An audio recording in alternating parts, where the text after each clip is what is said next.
talking about the Vegan Earth Day March before I hand it over to Chelsea and then Sailesh to talk today. So welcome, everyone. We are so glad to have you here. For those of you who don't know me, I'm Serena Farb, born vegan, and I speak and do education, and I'm one of the co-founders and organizers of the Vegan Earth Day March. So, and that's kind of what we're here to talk about today. But of course, this is open to everyone, and we hope everyone finds something useful and informative from this. So the Vegan Earth Day March is an international day of action that will be happening on Earth Day in less than 3 weeks now. And we have over 40 cities now that will be participating and hosting events, marches, rallies, outreach events on Earth Day in their cities, all calling for our demands, which are individuals to go vegan, governments to stop subsidizing and bailing out the meat and dairy industry, and then institutions, NGOs to endorse and take action on the plant-based treaty to actually shift our system to a plant-based food system. And along with that, we have a lot of resources that we're providing people and information, and today's training is one of those. So I will hand it off to Chelsea. Hi, everybody. My name is Chelsea Davis. I go by Veggies Do It Better. As Serena said, we are really excited to have everybody here today. This is part of the training program that we are doing for not only our city organizers of the Vegan Earth Day March, but people who will be participating, and also the general public. So with these trainings, if you see more trainings coming up and you think other people in your network or your friends or family might be interested, we definitely recommend that you invite them, because we feel like the more people that are educated on all of these subjects, the better, whether it's learning to write a press release for your ongoing activism events, or knowing how to better communicate with others through NDC, or today learning more about the climate and some quick facts that we can have when we're discussing with other people.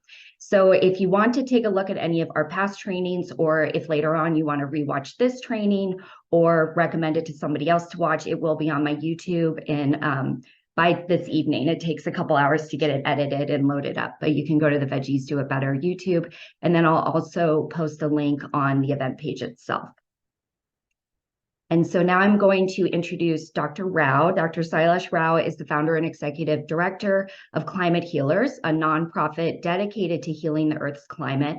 And he's an official partner and advisor to the International Vegan Earth Day March campaign. We can't say how grateful we are to Dr. Rao for everything he's done to help us. Dr. Rao is the author of 4 books: Carbon Dharma, the Occupation of Butterflies, Carbon Yoga, The Vegan Metamorphosis, Animal Agriculture is Immoral, and The Pinky Promise, and an executive producer of several documentaries, including Cowspiracy and What the Health. And his work is also featured in the award-winning film Countdown to Year Zero, produced by Jane Velez Mitchell and Unchained TV. You can learn more about Dr. Rao's work and his upcoming convergence at climatehealers.org. Thank you so much for being here, Dr. Rao. My pleasure. Thank you for having me. And thank you for inviting me to come and give this talk on, I'm titling it The Cow in the Room, because I think it's been there for so long. I mean, it's something that everyone knows is there, but they don't want to acknowledge. I think that's what I feel is going on. They call it the cow in the room. And so it's basically, what is the impact of animal agriculture on climate change? What is the true impact of it? And where does it come from? And that's what I'm going to show you. And I'm using basically data mostly from the Intergovernmental Panel on Climate Change. And I'll show you the sources as well.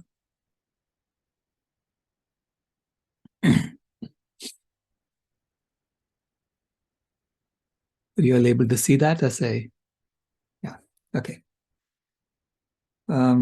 So just to lay the foundation for it, we have been sort of unnatural as a species for about 500,000 years, ever since we started how to control fire. And since then, we have been setting fires. So set the context in time, I say that's when we began to become a climate heating species. we started setting fires. And then, I mean, this was during an ice age. So you see the temperature of the Earth, and you can see it's in white. And the difference between the low point and the high point is about 10 degrees Celsius. So there were huge swings in temperature over the last 650,000 years, as basically caused by the slight wobbles in the Earth's orbit around the sun. And that causes a little bit less or more sunlight to fall on Earth. And the estimate is that the difference between the high and the low is about half a watt per square meter. So it's like in every square meter, it's like you're changing from 130 watts of heating from the sunlight to 130.5. Okay. So during that time, there were such wild swings in the temperature by 10 degrees Celsius. It's the average temperature of the Earth. And you can see the CO2, the carbon dioxide levels also went between 180 and 280 parts per million, okay, the last 650,000 years. And so during this time, the Earth spawned us as a species. She gave us control of fire 500,000 years ago so that we could start heating up the climate. But we really didn't do that in earnest until about 50,000 years ago. And that's when we formed partnership with wolves, who became dogs. And that was during an ice age. And then we spread out of Africa and went to every part of the world. So we became like an invasive species everywhere. Okay? And we started setting fires. We started basically, heating up the climate. And you see the current warm period is on the right-hand side, and it looks exactly like the warm period that happened 3 ice ages ago, except instead of going down to another ice age again, it sort of stabilized, the temperature stabilized and started going up a bit. So if you look closely at what happened there, you see that the carbon dioxide levels matched what was happening 3 ice ages ago until about 6,000 years ago, and then it takes off. And the methane levels also matched what was happening 3 ice ages ago until about 5,000 years ago, and then it takes off. And that's what William Rediman calls the human effect. So he has a theory called the early Anthropocene hypothesis. And by now, I think it's a theory because it's been tested for about 20 years and it has withstood the test. And so he wrote a book about it in 2014. And so I'm presenting graphs from there. And basically, he started heating the climate. Our ancestors started heating the climate in earnest by doing agriculture and especially by raising animals for food as well, animal agriculture.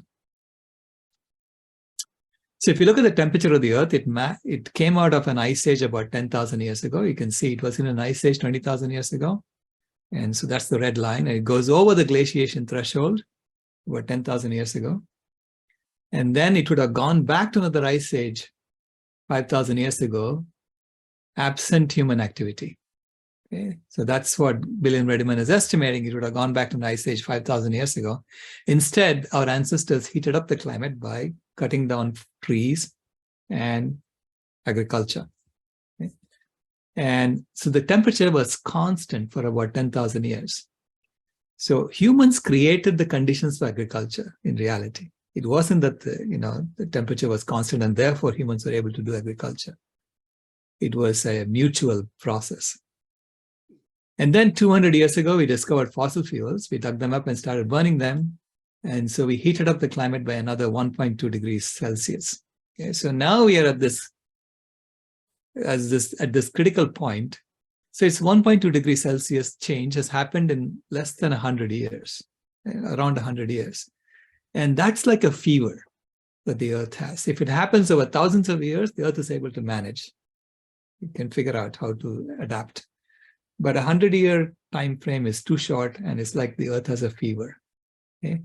And now we are at this crossroads where we have to determine whether we continue heating the climate, in which case we are going to basically destroy ourselves and the planet. So I think near-term extinction is a possibility if we continue doing that, or we transition and become a climate healing species. And I call this the greatest transformation in human history. If we do that, it'll rival the discovery of fire. It'll be more important than agriculture. I mean, it's a huge transformation that we're talking about here. And that's what you are asking for in the Vegan Earth Day March. You're asking for that transformation to happen, okay? Because it makes sense. Because we are at this critical point where we cannot continue heating up the climate. I mean, even for a human body, right? A 1 degree Celsius fever is tolerable. But 2 degrees, 3 degrees, I mean, you will start to die off, because 3 degrees Celsius is like 6 degrees Fahrenheit. And I remember my mom freaking out when I had a 6 degrees Fahrenheit fever. So how did we heat the climate? Mainly because we have created a system, a climate heating system, that's based on the 5 Ds. It starts with deception. So we actually, in our system, we celebrate deceptions.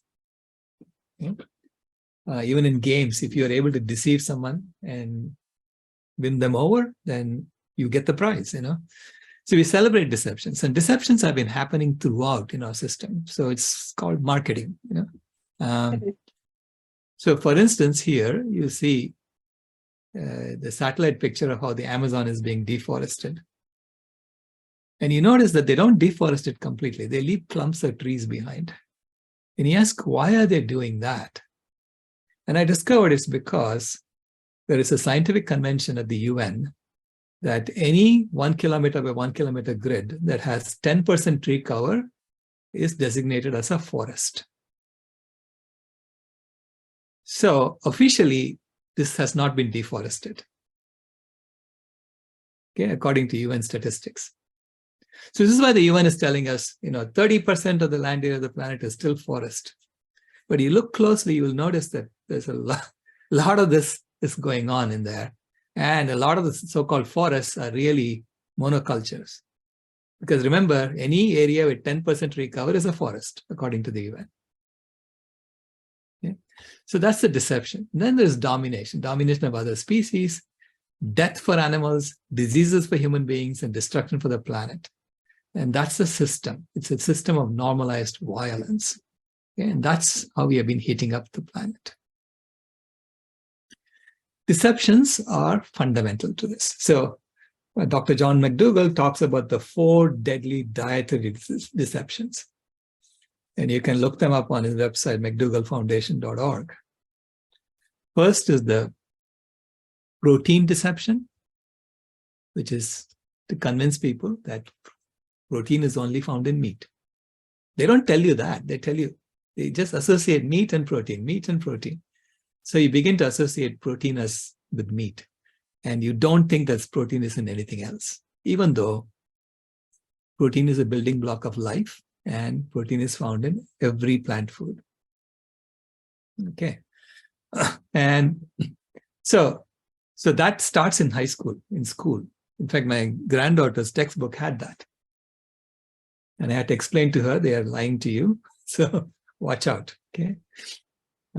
Second is the calcium deception. So they keep associating calcium, milk, so that you think that calcium is only found in milk.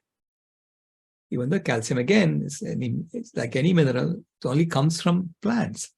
Plants are the ones who are able to absorb it from the soil and then deliver it to the animal. So where does the cow get the calcium from? From the food the cow eats. So if you eat the same green food, you will get the calcium. In fact, sesame seeds have 10 times as much calcium as milk. Third is the omega-3 deception. They keep associating omega-3 with fish. So you think that omega-3 is only found in fish, even though omega-3 fatty acids are found in the food that the fish ate, which is algae and seaweed and flax seeds, and all kinds of other plant foods also have omega-3.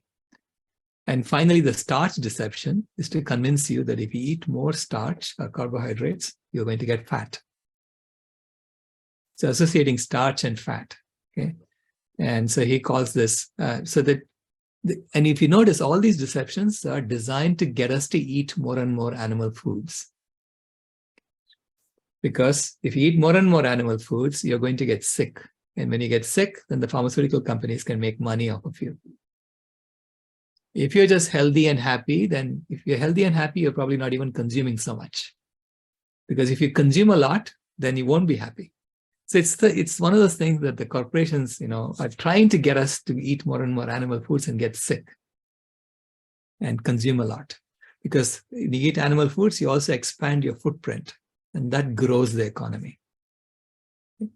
So that's the idea behind, the dietary deceptions. Now, you ask yourself, people who are going to such great lengths to deceive people into eating animal foods, do you think they're going to tell us the truth about the impact of animal agriculture on climate change? If that was the leading cause of climate change, do you think they'll tell us that? And sure enough, we found the same kind of deceptions in the way climate change is presented to us. So there are 6 deadly climate deceptions in the mainstream story about climate change. First is the narrow timeline deception. So that is telling you that climate change only started in 1800 and looking at data from 1800 only. And simultaneously telling you that once you put CO2 into the atmosphere, it will stay there for tens of thousands of years. Okay? So it's a long-term gas, and you need to take that into account. I said, so that's how it started. I started looking into it. I said, wait a minute, if it's supposed to stay there for tens of thousands of years, what happened to the CO2 we emitted thousands of years ago? Shouldn't it be here now? So why aren't we counting that? Okay, so that's how I started looking into it. The second deception is the methane averaging deception. Methane is a very strong greenhouse gas. On an instantaneous basis, it's about 130 to 150 times as powerful as CO2. Okay? But they average the impact of methane over 100 years in the IPCC's analysis, because methane only lasts in the atmosphere for about 8.4 years. That's the estimated half-life of methane. So half of the methane you emit into the atmosphere will go away within 8.4 years, and that methane will become CO2. So when you average the impact of methane over 100 years, for 90 of those years, it's not methane, it's CO2. So then you make it methane look like it's less powerful than it really is. Okay? Since it's a gas that goes away quickly, the methane that we're emitting every year is replenishing the methane that went away within the first year. Okay? So, and then if it's increasing the total level of methane in the atmosphere, then you're adding more than what had disappeared. So, which means that if you do not emit methane this year, if you decide I'm not going to emit any methane this year from human sources, the methane levels will come down incredibly fast in the atmosphere. And that means that the heating from methane will come down incredibly fast. Third is the airborne fraction deception, which is they count all of the fossil fuel CO2 emissions, even though less than half of it, even according to their own calculations, less than half of it stays in the atmosphere. The other half goes away right away. Nature essentially is trying to heal. In reality, the airborne fraction, I think the way they are calculating the impact of CO2 has to be completely rethought, because this is not how we would do as an engineer. I wouldn't count, all of the fossil fuel emissions for CO2, but then for animal agriculture, you count the net of the deforestation and the afforestation. So why 2 different ways of counting things? Unless there is an ulterior motive. Okay. The fourth is the natural cycle deception. And in the natural cycle deception, they tell you that all of these animal agriculture emissions, like the breathing from the nostrils of animals, the CO2 from pasture maintenance fires, all these are not counted. And they claim it's part of the natural CO2 cycle.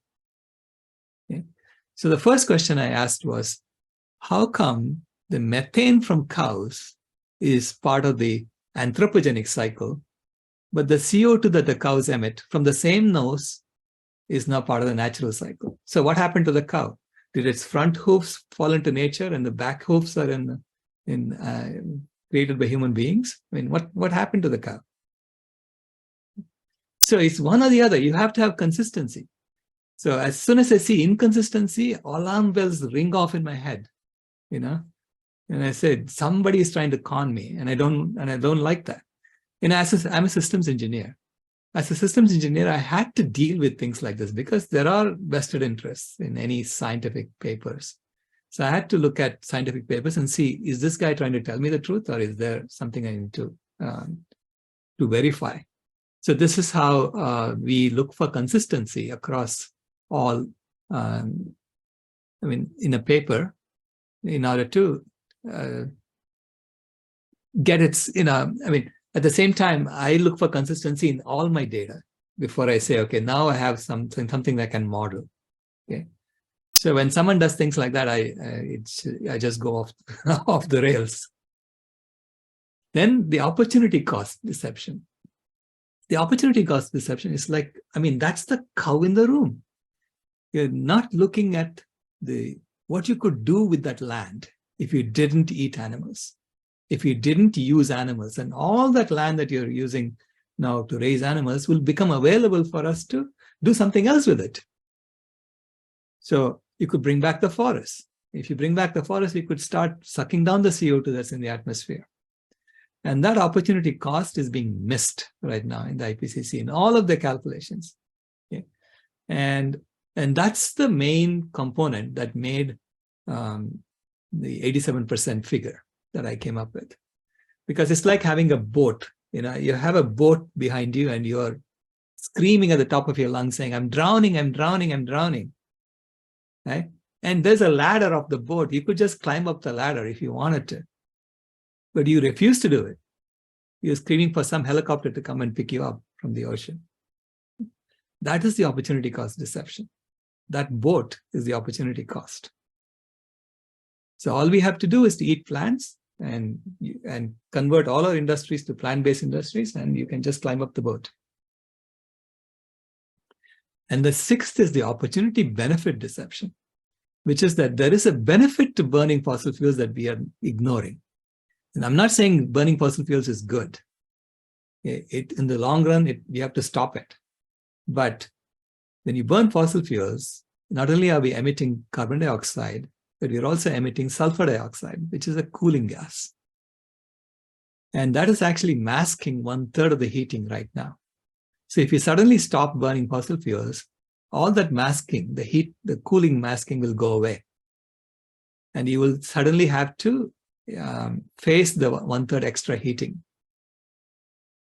Yeah. And that is not being spoken about, even though all the data is there in the IPCC's reports. So all I'm doing as an engineer is looking at the scientific data and saying, how would I solve this problem? Okay, that's what I'm trained to do as an engineer. And that requires us to look at the whole picture. So now when you talk about fossil fuel emissions versus land use, they tend to look at just the current emissions. Currently, of course, a lot of the emissions are coming from fossil fuels, and you'll see the red is gas, green is oil, and the gray is coal. And land use is in blue at the bottom. Okay? And so that's the current time. And you'll see that, yeah, fossil fuels are the main reason that you're adding CO2 into the atmosphere. But it is not the current emissions of CO2 that's causing the heating of the planet. It's the cumulative emissions of CO2. So you have to really integrate it over time. And when you integrate it over time, first of all, you'll notice in 1850, it was land use was the leading cause of what we were putting into the atmosphere. Okay? So, and it wasn't non-zero. I mean, it was non-zero in 1850, which means you have to go back 10,000 years and you start adding it all up. Yeah? So they didn't do that. They only started from 1850. This is the narrow timeline deception. And if you integrate even from 1850 onwards, you'll notice that actually land use is number 2 to coal. Coal is in gray here and land use is in blue. So it's contributed more over the last 200 years than oil and gas. And if you then count from 10,000 years back, land use dwarfs all the others put together. It's more than double of coal, oil, and gas put together.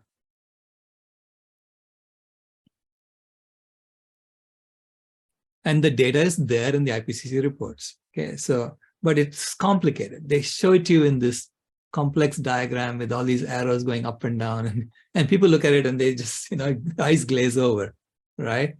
So I tried to simplify it and show you what's going on, because there are multiple arrows here. There's a black arrow and there is a red arrow. And the red arrow is what we did. Black arrow is the original natural, apparently, according to them. So I just condensed it to show you land has 2,500 gigatons of carbon. Okay. And the atmosphere has about 820 gigatons of carbon. This was from 5th assessment report. There's been an update to this from the 6th assessment report, but I'm just showing you the data that's in the paper, which is from the 5th assessment report. So land has 3 times as much carbon as the atmosphere. Okay. Then permafrost has an additional 1,700 billion tons of CO2, of carbon. So these numbers are in carbon. In CO2, you have to multiply roughly by a factor of 4, because CO2 has a carbon atom and 2 oxygen atoms. So, which means that the actual weight will be 44 over 12 times the weight of the carbon. Okay. So this corresponds to roughly 3 trillion tons of CO2 in the atmosphere, and this corresponds to roughly 9 trillion tons of CO2 on land. And the ocean has like 40 trillion tons of carbon itself. Okay. So the black arrows represent what we have done as human beings. And in the industrial era. And the purple arrow is what we did in the pre-industrial era. So pre-industrial era, we actually emitted 300 billion tons of carbon, mostly by cutting down forests. And then in the industrial era, we emitted another 164 billion tons from land use alone. So that means total 464 billion tons is from land use alone. Okay. And of that, 434 billion tons has been sequestered by nature. So nature is a self-healing system. So you chop things and you burn it, it actually sucks that CO2 down somewhere else.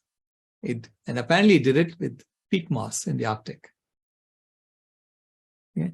And as we increase the CO2 levels in the atmosphere, nature is able to store more and more CO2 on land. In the same trees, we'll have more CO2 because the CO2 level in the atmosphere went up. This is why even though we emitted 464 billion tons of CO2, of carbon from land use change over the last 10,000 years, according to current CO2 levels, that's roughly 50 to 60% more. Okay. So you have to, it can suck down for 50 to 60% more. So at the current CO2 level, it's almost double what we did from fossil fuels. Fossil fuels is 365 billion tons of CO2 of carbon. So we have taken 365 billion tons of carbon from fossil fuel and put it up into the atmosphere. So 155 billion tons of that has come back into the ocean. And 240 billion tons is still up in the atmosphere. And that's what's causing the heating. So that's the carbon cycle. This is straight from the IPCC. I've just simplified it to show you what's going on. The same with the biomass flows.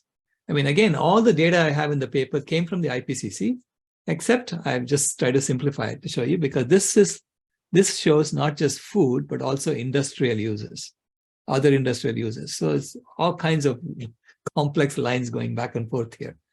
But if you look on the left, it says cropland, and they tell you how much area of the land is cropland.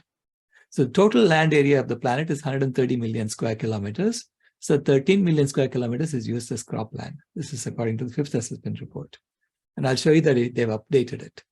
And now it's more like 14% instead of 10%. And grazing land is 34 million square kilometers. And another 12 million square kilometers of extensive grazing. So this is about 30% of the land area of the planet. It's just for grazing or animals. And the biomass flow shows you how much food is being taken out of that for the animals. So the animals are eating all of this food. Okay, that's just the ruminants. And then the pigs and the poultry are eating this much food. So I've combined all this, and then I've looked at the plant-based food, and I created a simplified block diagram that I put in the paper. But the data is from the original IPCC. Okay, 35% of the land area of the planet is grazing land, 10% is cropland, and from the cropland we are extracting 6 billion tons of biomass. From grazing land we are extracting 3.87 billion tons of biomass, and totally 7.3 billion tons of biomass is being fed to our animals. 1.5 billion tons is going to industrial processing. 0.26 billion tons is what we eat directly as plant foods. Okay. Then the processed foods is 1.09 billion tons. So totally we are eating 1.35 billion tons of plant foods.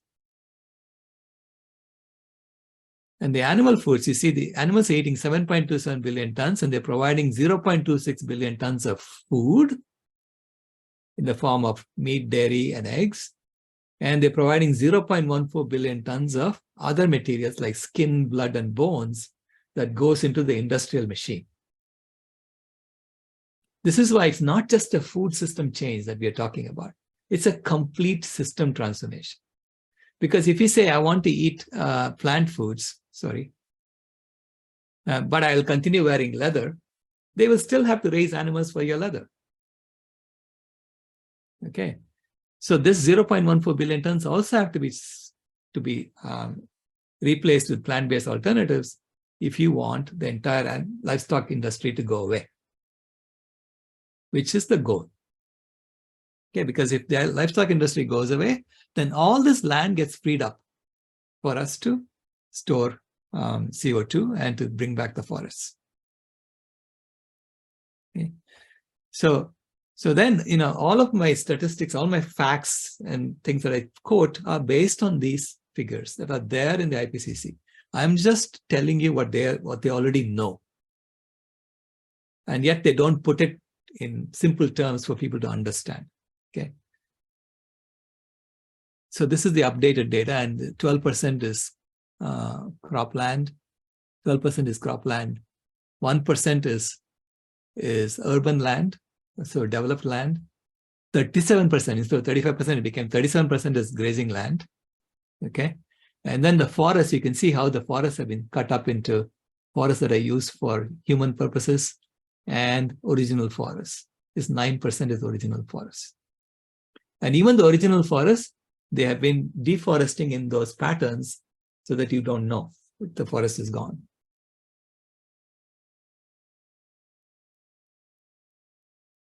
So the blue-green planet has become a blue, green, and brown planet. And you can see the grazing lands and the deserts are in all these areas, okay, where there is hardly any green left. Because when I did my analysis with the integrated science assessment model at the University of Illinois, I discovered that only 2% of the land CO2, the land carbon, is in the grazing lands. Only 2%. So grazing lands and deserts put together is only 2% of the total, 2,500 billion tons of carbon. 98% is in the rest of the land or the planet. And that doesn't include permafrost. Okay, so this is why if you take the IPCC's figures and put it on a map of the world, you will notice that 85% of the food we eat is plant foods, and that's coming from just 7% of the land area of the planet, which will fit inside Australia. If you put it all in one place, it will fit inside Australia. If you take all the land that we're using for cities and railroads and highways and put it together in one spot, it'll fit inside Madagascar. It's about 1% of the land area of the planet. If you take all the land that we're using for animal foods and put it in one spot, and that's giving us 12% of the food we eat in terms of dry weight, it will cover all of Europe, most of Asia, and a little bit of Africa as well. That's the red blotch here. And I take the deserts and I say, I'm going to assign responsibility for causing those deserts to the animal agriculture industry, because I can see it happen today. Desertification is caused by the animal agriculture, because you chop down forests and this rain stops coming. And And then you start grazing animals, and pretty soon there's hardly any vegetation on that land, and it becomes a desert. Then you take all the land that we're using for monocultures, like timber, and put it in one spot. It will cover all of North America, all of Central America, and a little bit of South America. So that's 23% of the land area of the planet. So 9% is original forest, and that's the bottom half of South America. And there again, we have been playing games with what we call a forest. So the remaining 3% of the food we eat comes from the ocean, and for which we have been destroying the entire ocean. And so on land, we are deforesting about 30 million acres of land every year. So 30 million.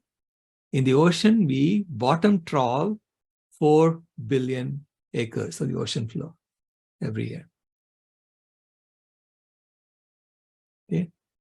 So that's more than 100 times what we are doing on land. And to get what? To get 3% of the food we eat. This is highly expensive stuff. And the only reason the industry is able to do this is because it's subsidized by the governments.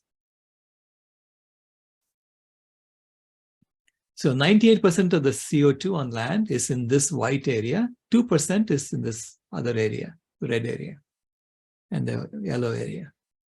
And the earth used to have 5 to 6 trillion trees. Now it has 3 trillion trees. And they're all here. The 3 trillion trees are missing in this area. So the solution to climate change is staring at us in the face. Just bring back the trees, because remember, these vegetation has 3 times as much CO2 as the atmosphere. And half the trees are gone. So if you bring back the trees, can you not sequester at least another 2 trillion tons of CO2 on land? That's my estimate. Easily, we can sequester 2 trillion tons of CO2 on land if you bring back the forest that we cut. And that will reverse climate change. Okay? So climate change is a choice we are making every day when we eat food or we wear leather.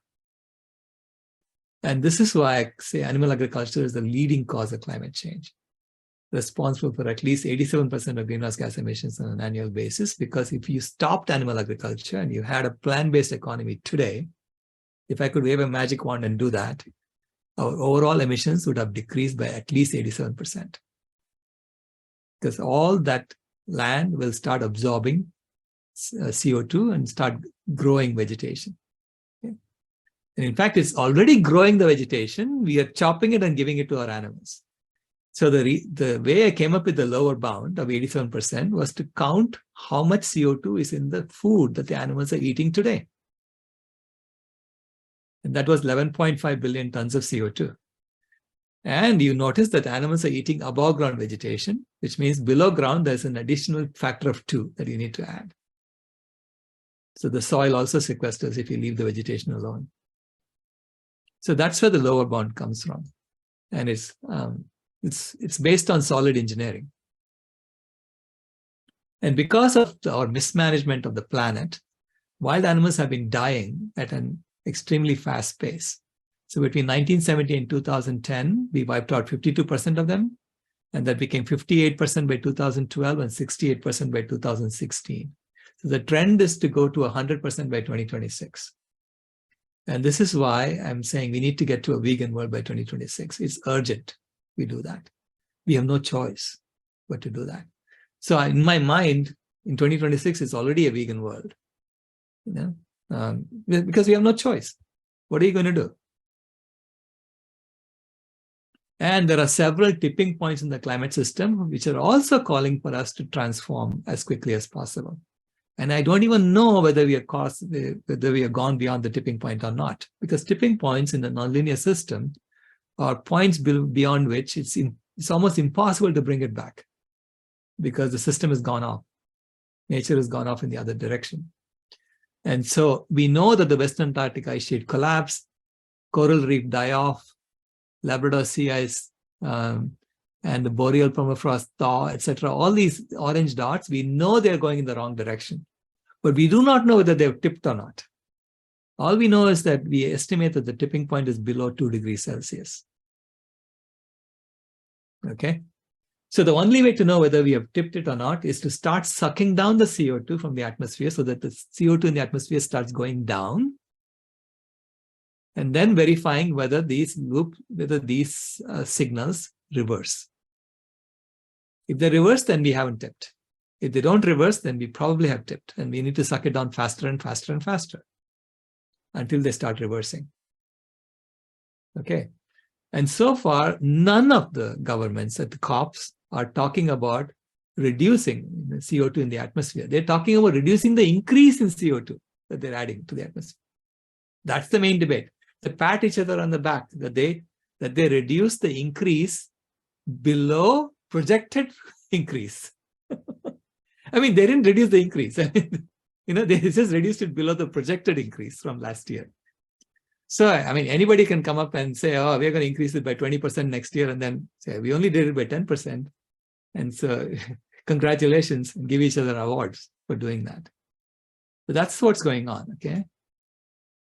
So the 5 facts that I'm going to show to you. First of all, agricultural land. 77% of the agricultural land area of the planet is used for raising animals, but 23% is for crops. And half the crops are fed to animals, as I showed you in that block diagram. So animal agriculture accounts for 86% of the agricultural land area of the planet. Okay, that's the first fact. Second, 7% of the ice-free land area of the planet provides 85% of the food we eat in the form of plant foods. Animal agriculture takes up 43% of the land area of the planet, while providing just 12% of the food we eat. And seafood is the remaining 3%. And I showed you data for that. Now, for the third fact, I'm going to show you the heating that happens in the atmosphere from different gases. So this is from the IPCC again. Fifth assessment report said that CO2 is causing 1.68 watts per square meter. So which means that the impact of CO2 is like adding a 1.68 watt heater in every square meter of the Earth's surface. So you have to add one heater in each 1 meter by 1 meter area. Okay, so that's the main gas that's heating up, and that's cumulative, okay, from 1850. Methane is adding 0.97 watts. And you see the total of methane and all the other gases is 1.7 watts per square meter. So they are actually comparable. In fact, they're greater than the CO2 impact total. Okay. But all we ever talk about is CO2. We ignore the methane and we ignore all of this. In fact, there's a statement in the IPCC 6th assessment report saying, since the increase in temperature is proportional to the cumulative CO2 emissions, only cumulative CO2 emissions are relevant for looking at future temperature increases. And I'm saying, what? It's like saying, yeah, there is a correlation, therefore there's a causation. So anyway, that's 1.7 watts per square meter for the methane. And remember, the methane goes away very quickly, which means that 0.97 watts will comes down by about 0.1 watt every year. Okay, but we are replenishing it by more methane emissions from cows. Okay. And the sulfur dioxide is the cooling aerosol, and it's causing a negative 1.1 watt per square meter. So it's cooling the Earth by 1.1 watt per square meter. So that the total heating is 2.29 watts per square meter. That's 1.7 plus 1.68 minus 1.1. That's why you get the 2.29 watts. And this is what we are experiencing today. Okay. So the methane problem is that what I'm claiming is that the annual heating from the methane emitted by cows is greater than the annual heating from the CO2 from all fossil fuel sources combined. And that's what I show here. So the CO2, I mean, the way the IPCC measures it, they average the methane emissions over 100 years. And this is why CO2 looks big. The CO2 is big and then methane is small. 10.1 for methane, 39.1 for CO2. So they do an equivalent calculation using the global warming potential. And the nitrous oxide is 2.8. Now, if you do GWP 10 instead of 100, meaning, you say that climate change is an immediate problem, you need to solve it within the next 10 years instead of the next 100 years, then you'll be using GWP 10. If we did that, methane will be 47.2. And then if you take the airborne fraction of CO2, because not all the CO2 goes up into the atmosphere, most of it comes down right away. Okay? Only 17.6 billion tons is being emitted. In fact, if we count all the other CO2 that we are not counting, the airborne fraction is actually much less than 45%. It's probably around 10 to 15%. Because they're not counting the breathing from the animals. They're not counting the pasture maintenance fires. All of that is being pulled down by nature. So ultimately, what matters is what nature is putting, what is being accumulated in the atmosphere. And that's only 17.6 billion tons. So that's what I'm counting here. Methane would be 47.2 and nitrous oxide would be 2.8. If we did that, then 85% of 17.6 is 15.3. And that is less than 37% of 47.2, which is 17.5. So that's why I claim that the methane is causing more heating today. Methane from animal agriculture is causing more heating today than the CO2 from all fossil fuel sources combined. That's the fact number 3.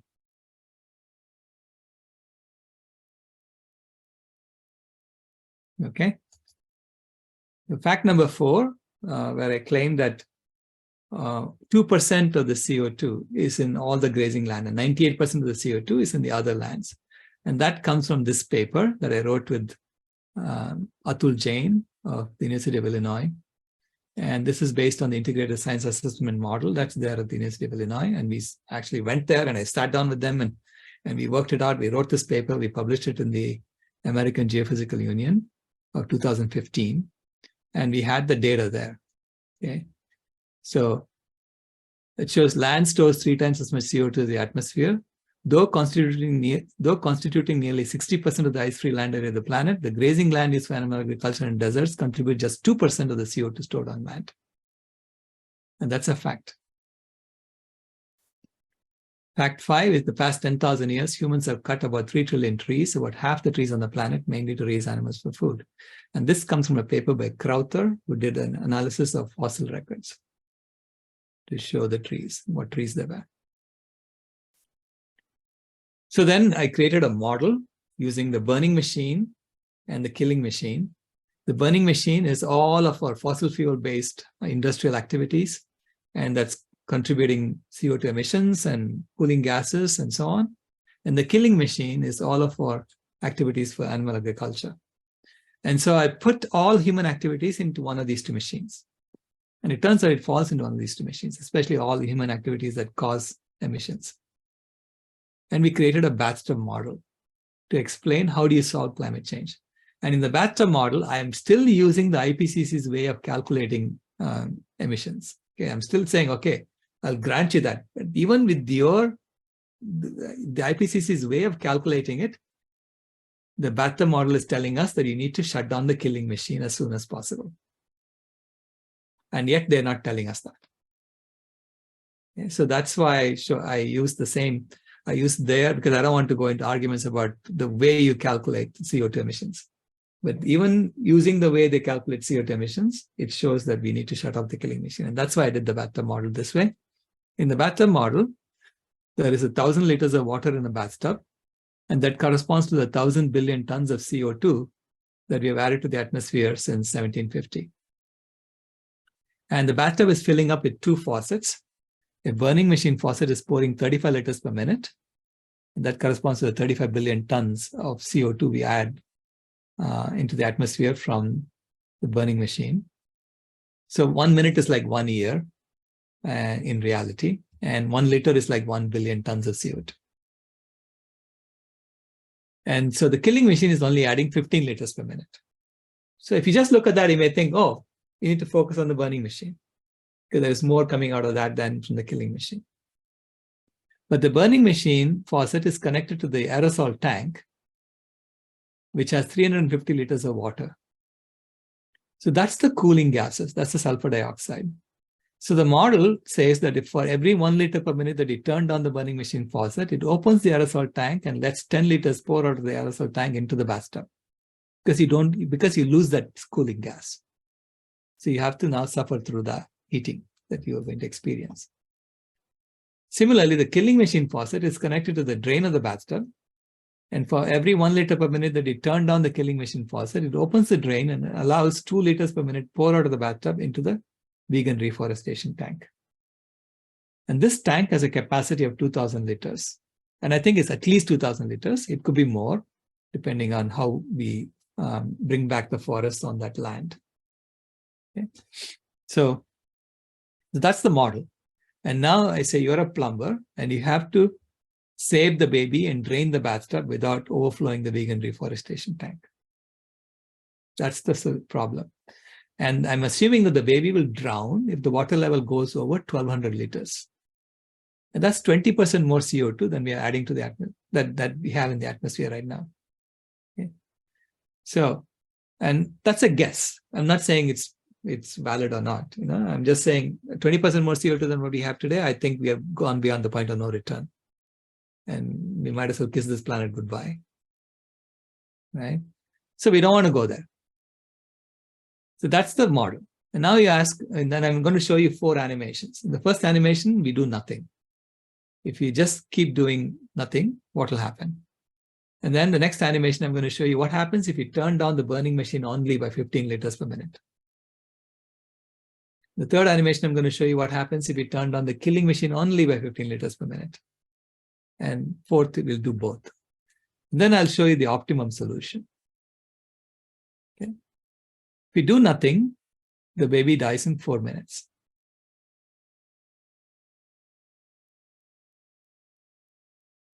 You see? In 4 minutes, it's because you're filling up the bathtub at 50 liters per minute. In 4 minutes, it gets to 1,200 liters.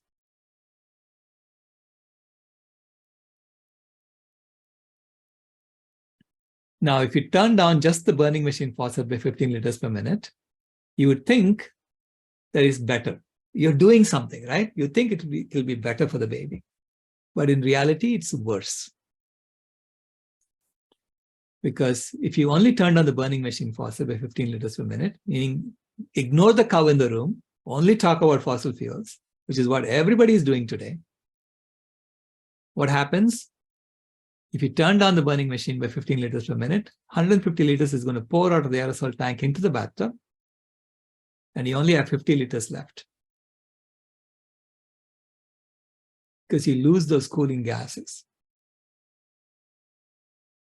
So that's the debate that's going on in the environmental community. Do we die in 4 minutes or do we die in 1.4 minutes? That's the debate that's going on. And I'm not interested in either of those solutions.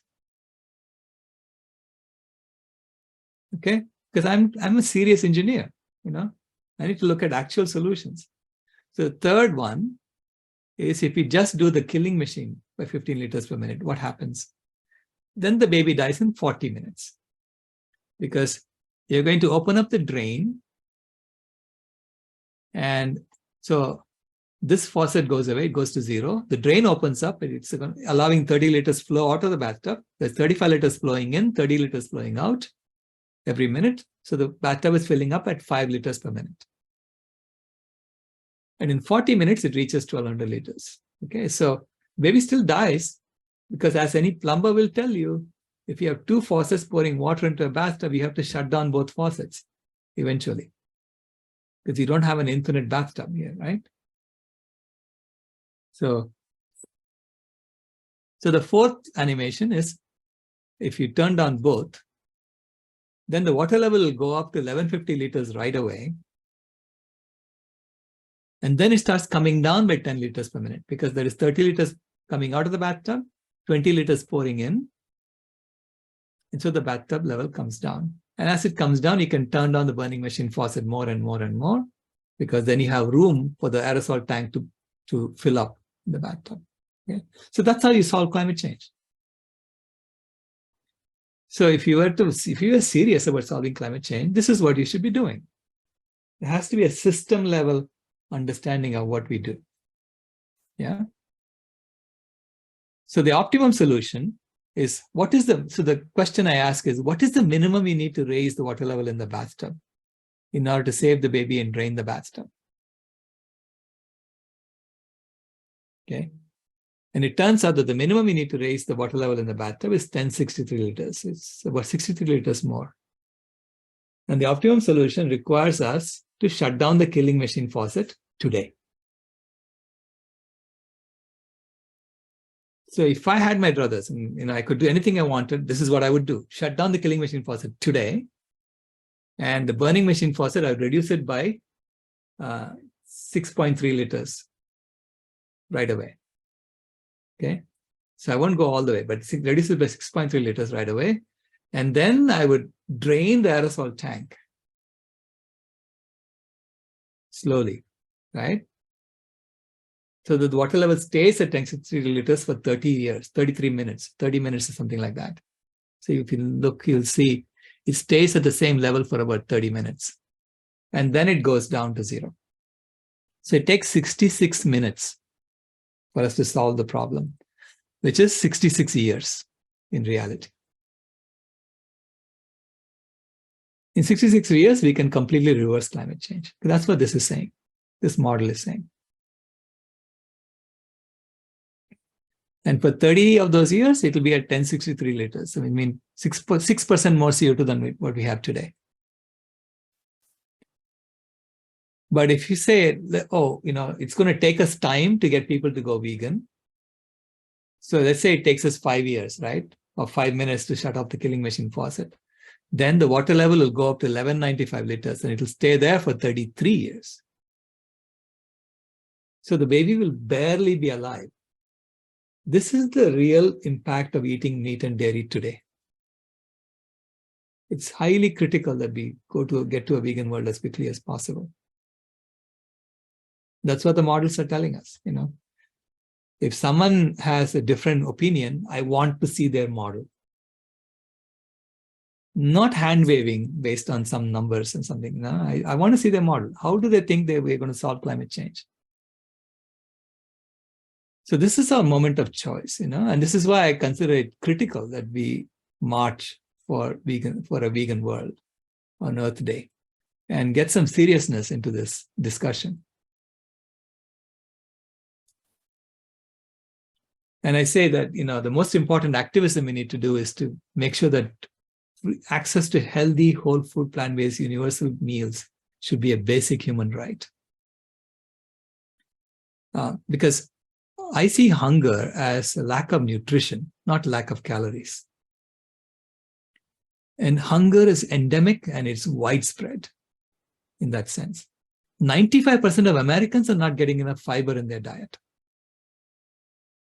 This is why they are obese, because they're hungry. They're eating the wrong foods and they're stuffing themselves up. So if we start giving out healthy food to people, then you can overcome this entire system. The system will collapse. The system is based on making sure that everybody has diseases that they can eat pharmaceuticals off of. So this was the Food Healers Day that we did last year in November 19th, and we had so many people participating in it from around the world. And Mayor Adams has been a great help. He passed a resolution for us, a proclamation for us to promote World Food Healers Day. So he asked the people of New York to cook healthy food and give it away to their neighbors. And the same with the city of Orlando. The mayor did the same thing with the city of Orlando. So I've written a book called The Pinky Promise, and I'm going to go on a tour to talk about the Pinky Promise. And my granddaughter has asked me to promise her that the world will be vegan by the time she's 16, and that's 2026. And she has told me that I am responsible for making that happen. And that's one of the greatest gifts she gave me, that responsibility. Because I really think all of us have to take on that responsibility, because we are responsible for the world we create. And solving climate change is not that hard. First thing is you have to be kind to all life. They say, have courage, be kind, and all will be well. It's the first Cinderella principle. Second is, just because it's what is done doesn't mean it's what should be done. And if you keep doing the same thing, you should expect the climate to heat, because that's what we've been doing for 10,000 years. So we have to change who we are. And finally, we have to imagine the world as it should be and act for it, and not the world as it is. So with that, and I'm saying that now, I'm not tooting my own horn here. It's just that the Guardian has recognized that what I'm saying is true. Because they recognize me as a foremost voice on the true scale of societal change required to save the planet. Okay, so this is mainstream acknowledgement that I'm not just screaming crazy stuff. This is reality. This is engineering 101. And that allows us to burst through the dam of denial that's going on. The cow has to be acknowledged. And so with that, I'm going to stop. Sorry if I went over a little bit. Thank you so much. That was a wonderful presentation, and we hope everyone got some useful information from that. And if you have questions, go ahead and put them in the chat, and we're going to wrap up shortly. But if you're able to stay on, we have a few things that we'll share. So for those of you that are organizing or involved in a Vegan Earth Day March, we have the 6 facts that Dr. Rao shared today in a document in the organizer resource folder that was shared with you. It's under our March messaging. There's a folder that says like messaging guide. And those facts would be great if you're making your own posters or, want to share information or, things like that. So we've provided those 6 facts in there. And if you are interested in doing a food healers event or piece for the Vegan Earth Day March, we will also be sharing Dr. Rao's Unity Stew recipe. And could you jump on and share just briefly what that is and how that helps with food healers? Yeah, Unity Stew is a 1-pot meal, and it's a recipe template. So meaning lots of different stews can be made with the same template. It just says use any grain, you use any vegetables, and things like that. So use any spices you want, use any herbs you want. But it just ensures that you have all those nutritional food groups so that you get a complete meal out of it. Thank you. And do you have any other tips or suggestions for if people do want to incorporate food healers into their Vegan Earth Day event, how they would go about doing that? Yeah, I suggest that anyone who does food healers, go get yourself a food handler's license in your local area. It's a food handler's license. It costs about $10 or so in different places. And that you learn how to handle food for public consumption. And I guess you should know about it for yourself also. Definitely, we should all have that. We should all have that, yeah. I have a food handler's card and I'm just like, why doesn't everybody know this stuff? But yeah, so Right. It's a good tip for everybody. Especially if you're sampling at any time, if you do a lot of activism with sampling, it's just good to know those basics. Are there any things that people need to do? Do they need to sign up with you or have certain like handouts or posters up or signage or anything? Or how do you like we can send you some handouts, but people usually come and ask, why are you doing this? And then we explain to them, why we are doing food healers. But I think for Vegan Earth Day March, there won't be any question. They will know why you're doing it. So as long as people just make a sign that says food healers, food giveaway. Right, yeah. That's food enough. giveaway, Okay. yeah. Gotcha. And then should people go to your website to find out more about food healers, or what's the best way to find out more? Yeah, there is a foodhealers.org you can go to find out. I mean, that has the recipes and tips on what to do. But otherwise, I think what Serena is sending is probably all you need. Perfect. And when you're giving away food, you are protected, from liability and things like that, because you are basically giving away. You're not asking for money in return. Right? If you have money, then people say, you're liable for what you gave. So when you give away things, there's a Good Samaritan law. Basically comes into play, which is you're giving away things. So go ahead, Tammy. It's actually me. Thank you, Sailesh, and thank you for that bathtub model. That was really quite striking. I wanted to ask you something that I've wondered about for a long time. Obviously, there's a huge, economic investment in animal agriculture, and I understand why there are forces at work to prevent the impact of animal agriculture on the climate from being widely publicized. But I also know that there's a heavy investment in fossil fuels. And so I wonder why fossil fuels have become the fall guy in this. Right. Is it because the big fossil fuel producers are happy to switch to alternative fuels because they're not making the profits they used to? Like, why? No. I mean, what's happening? Why is fossil fuels taking the fall entirely for this? Well, I think it was a decision made in the 90s. I don't know what all went into those decisions, but basically in 1992, President George Bush went to the UN, and in 1992, he said, the American way of life is non-negotiable. Okay. So they interpreted that to mean the consumerism and the obesity and the McDonald's, I mean, all that is non-negotiable. Okay. And so it's people then figured out, okay, how do we message this out so that people are stuck? So it's about making sure that you stay stuck. See, when you tell the story of fossil fuels, what can you do?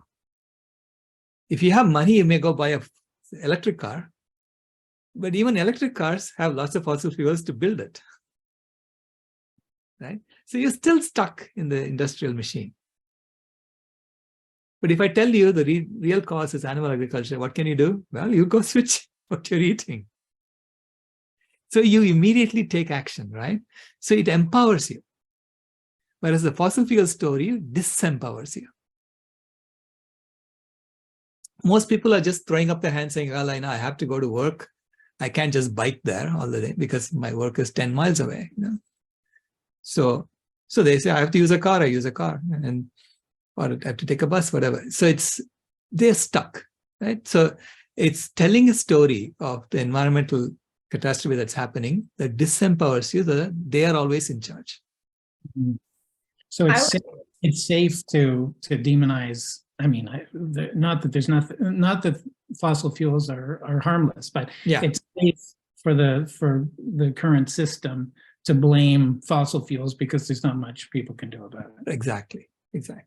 Well, similarly, I would say, even though like system change is very important, especially when it comes to the food and agriculture system, the environmental movement has embraced this very popular, it's not the individuals, focus on the big corporations, we need to hold them accountable, which is a great story. But the thing I come back to is, if we ourselves are not willing to change what's on our plate, we're not willing to change our lifestyle habits or compromise a little bit, why do we expect that the leaders of corporations and CEOs are going to want to give up profits or change what they're doing? So it's similarly to what you're saying. It's like it provides like we can go out there and march and blame other people, and we don't have to change anything ourselves.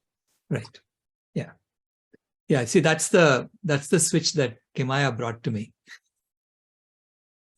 Because all along I was saying, people have to change. I've already done my bit. People have to change. She said, no, you are responsible for making people change.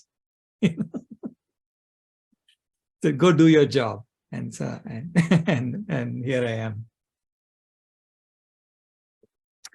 Any other quick questions as we wrap up? I'd just like to thank you again, Sailesh. It's such an honor working with you. And, when somebody was asking about Food Healers Day, I happened to be going through Phoenix this year and spent some time with Sailesh. And, this man, he's just never stops. And he still shows up with these two great big pots of, Unity stew to Tent City and Phoenix and serves food every Sunday when he's home. And so, I think even that, a place where we can just show up when we're home with a big pot of stew and just feed people where we know they need to be fed. I think if we start that simple, you know, like Sailesh always says, and we know on a deep level that if people aren't hungry, they won't do a lot of things that they do because they just need to feed themselves and their families. So thank you again, Sailesh, for giving us so much. My pleasure. Thank you.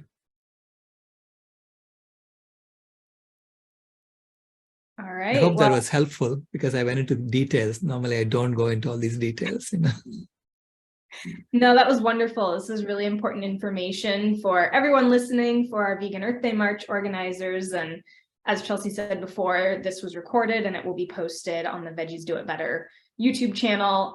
If you're in our Vegan Earth Day March organizer Facebook group, it will also be shared there. And we are just 2.5 weeks away. So we have a couple more trainings coming up for our organizers and open to the public as well. So keep a lookout on our Facebook page and Instagram, which is at Vegan Earth Day March. And we are so excited, and we hope all of you, if you aren't organizing, or maybe in a city near an event, and you can find all of the 40 events we have on our website listed and also on our map. We have over 18 countries represented right now. So we are really, really excited for this. And please, anything you can do to help support the march, spread the word, share our posts, all of that is really helpful. We just want to get the word out as much as possible in the next couple weeks. So thank you all so much for being here.